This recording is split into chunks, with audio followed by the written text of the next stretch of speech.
I'm Kerry Cassidy from Project Camelot, and I'm here with Miriam Delicado. And we are absolutely overjoyed to see Miriam alive and looking so well after her auto accident. And she is doing this as a follow-up interview because she has some things to say about the times we're in and what people need to be mindful of. So go ahead, Miriam. Thank you, Kerry. I just want to make a little note to say thank you to everyone for all of their support since this car accident, and I'm recovering very quickly as a result of all the healing energy that's being shared. And in fact, that sort of leads me into one of the things that I wanted to talk about today with everyone, and that is how we really need to step things up. We need to step things up as a community. We need to step things up in unity and make our voices a lot stronger than they have been. It's very clear to me how this network of people that are working in this light in order to educate, in order to inform, and in order to bring about change for humanity and the earth are really connected to one another. Because I've had so many people through this accident communicate with me, and the way that they're hearing about it and the channels that they're hearing about it is fantastic.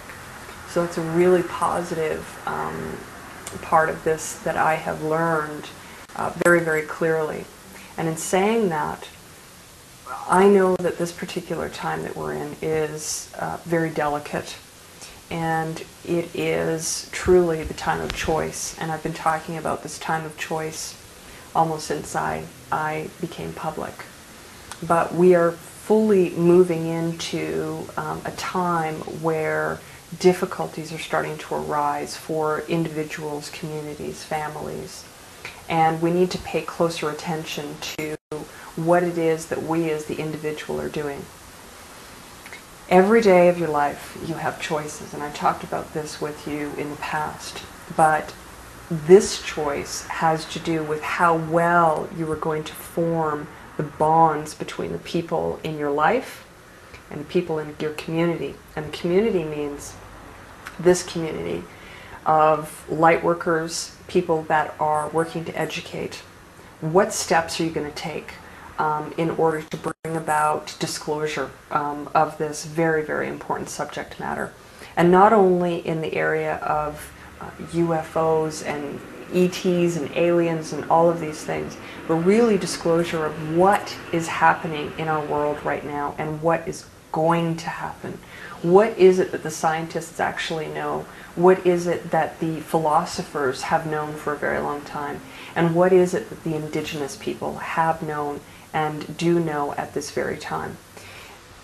This point of disclosure that I'm talking about is coming, it needs to come from all directions, and that includes the individuals. So if you have a story to tell, it's time to start sharing it, because if you continue to remain silent, then we as a people are not going to be able to move forward. We are not going to be able to overcome any great difficulties that may be challenging us in the future. I know and have known for 21 years that this particular time that we're in right now, I call it a time of insanity, when people are completely losing their rational selves. And we need to be very, very careful of who we align ourselves with, who we form friendships with, who we associate with. And even for someone as connected and in sync as I am, I have still had situations in the past year and the last 6 months where I've allowed people to come into my life who were very destructive and harmful. So this is something that was shared with me a very long time ago by the Tall Blondes. They have restated to me numerous times in the past year to be very aware of my surroundings, aware of who I'm associating with, and that I needed to not be distracted.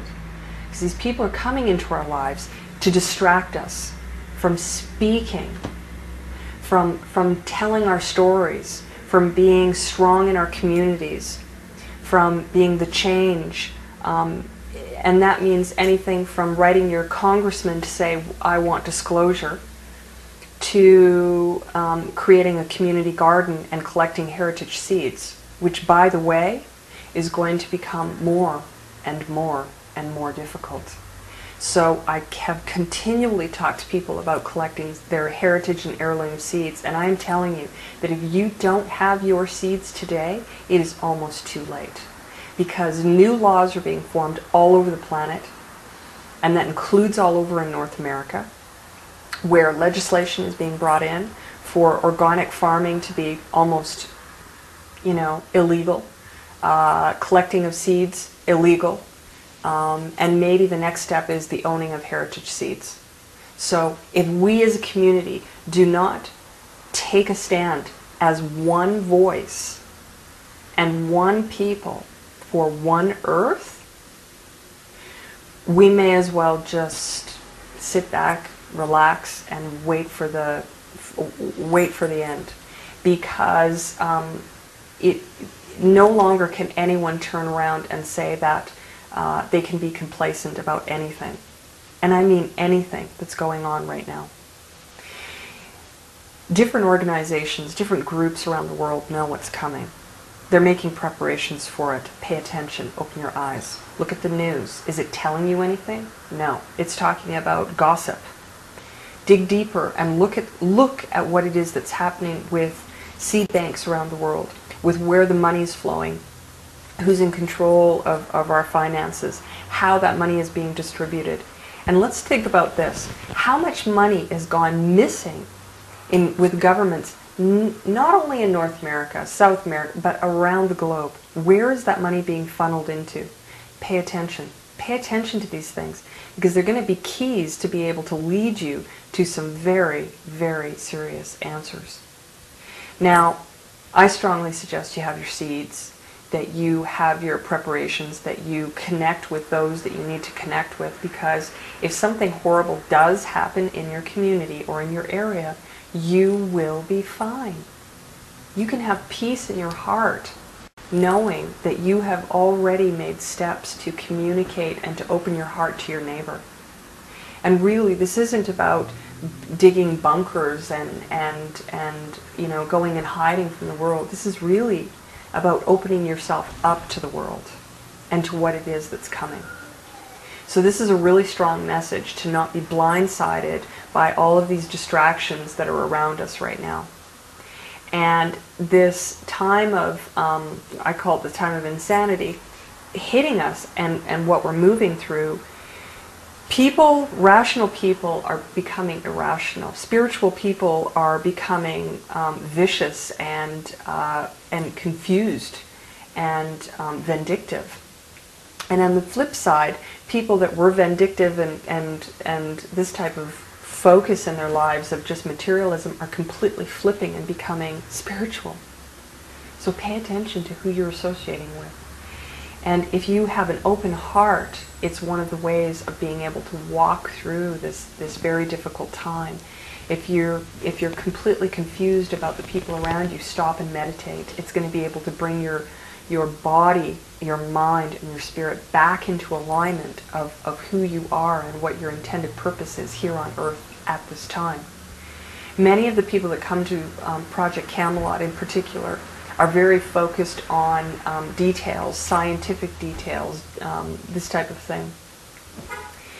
It's great to have that, but at the very, very end of all of this science is something that the indigenous people themselves understand, and that is energy and how it actually works. So always remember to remain in your heart through this process, because if you can't remain in your heart, then no matter how much knowledge and information you have, it's not going to do anything for you. And by remaining in your heart, you're going to be connected to the right people, you're going to make the right decisions,